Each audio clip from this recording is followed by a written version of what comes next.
Welcome, Secretary General. Welcome, dear guests. I'm very glad to see you. I'm very grateful for your visit. I'm very grateful that you found time to visit liberated territories.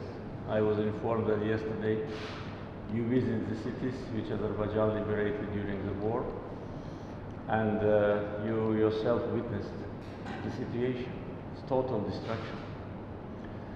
We knew about that because we had some video about situation on the occupied territories, but we, frankly speaking, could not even imagine that the destruction are so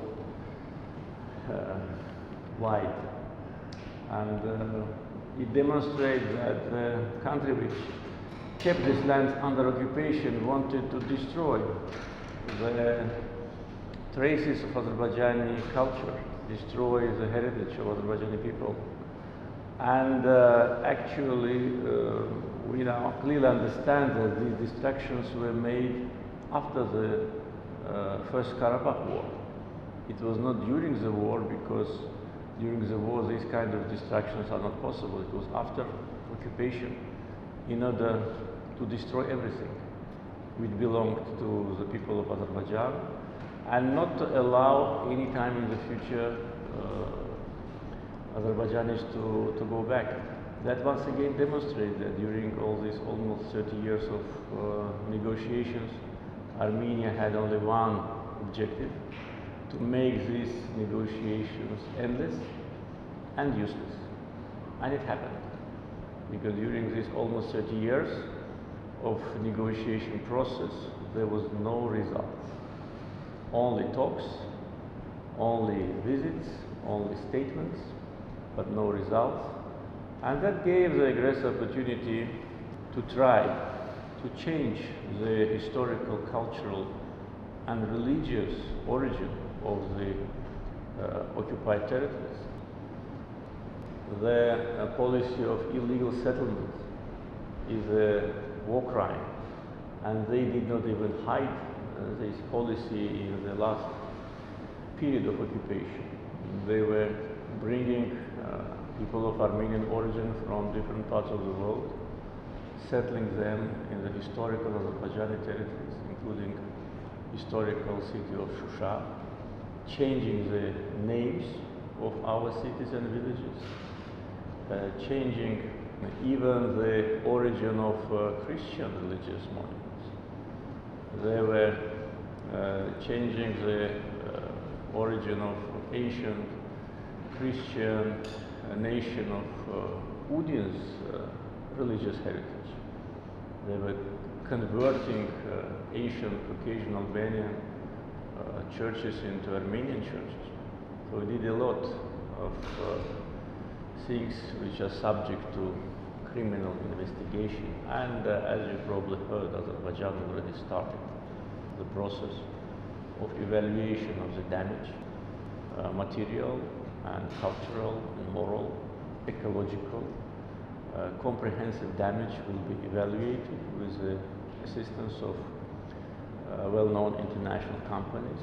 So that will allow us to sue the aggressor state, Armenia, in international courts.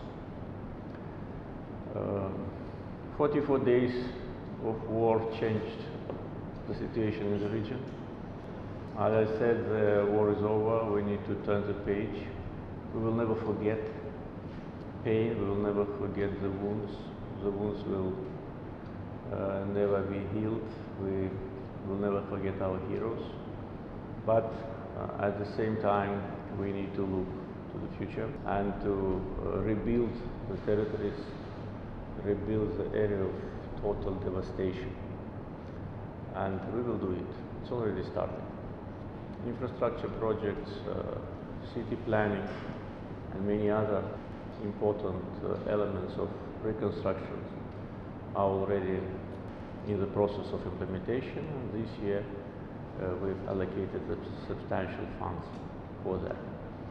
So we did by force what international community could not or did not want to do by peaceful means. and liberation of historical lands of Azerbaijan is not only a historical event in our history, but also a remarkable event in the history of wars, because we did almost what seemed to be impossible. By the courage and bravery of our soldiers and officers, and by proper planning and commitment and unity of all the people. I'd like to express gratitude to you, Mr. Secretary General, personally, and to ICESCO for continued support to Azerbaijan during all the years of our close cooperation. Especially I'd like to express gratitude for decisions made during the war, when in the beginning of October, just several days after the war started, ICESCO issued a very supportive statement, decisions to support Azerbaijan's just cause. Also I'd like to express gratitude for your letter of congratulations with respect to the victory which you kindly sent me after our glorious victory. All this demonstrates our unity, demonstrates the unity of our people. And as you know, Azerbaijan always was a strong advocate for issues related to Islamic solidarity, and there were numerous events of ICESCO in Azerbaijan. I hope this will continue, and always we called for unity among Muslim countries. And what you've seen in Agdam and in other parts also shows how Armenian leadership treated the religious feelings and history of Muslims. They destroyed all our mosques except one.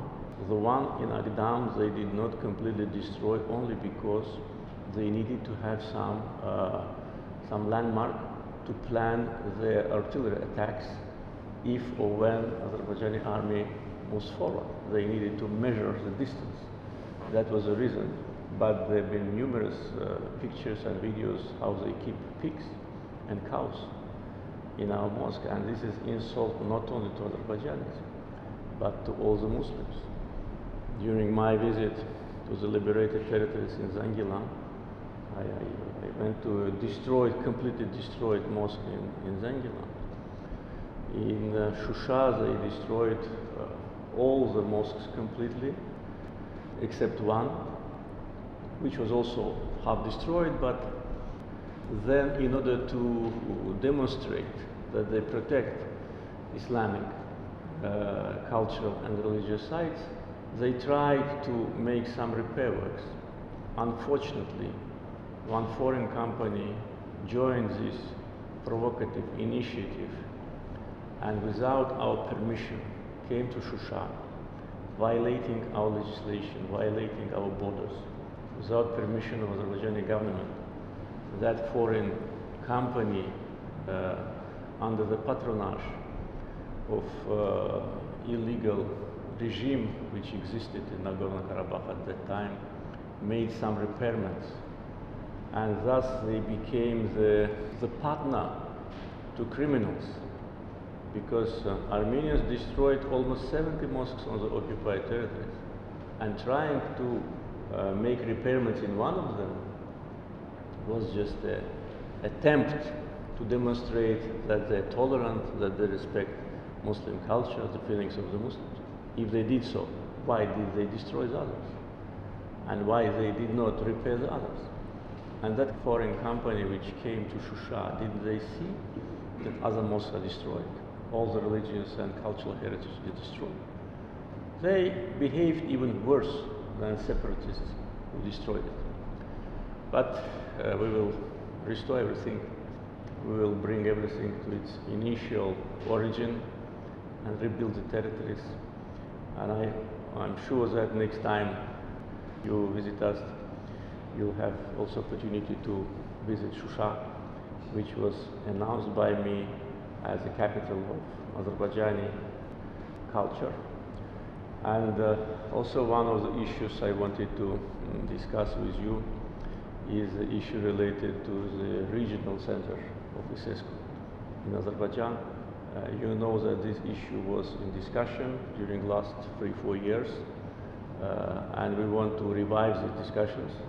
And if there will be positive movement, I think we can do it very soon, and that will be very important for us and for all the people who contribute to strengthening of Islamic solidarity and protection of Islamic cultural heritage. So once again, Mr. Secretary General, I welcome you.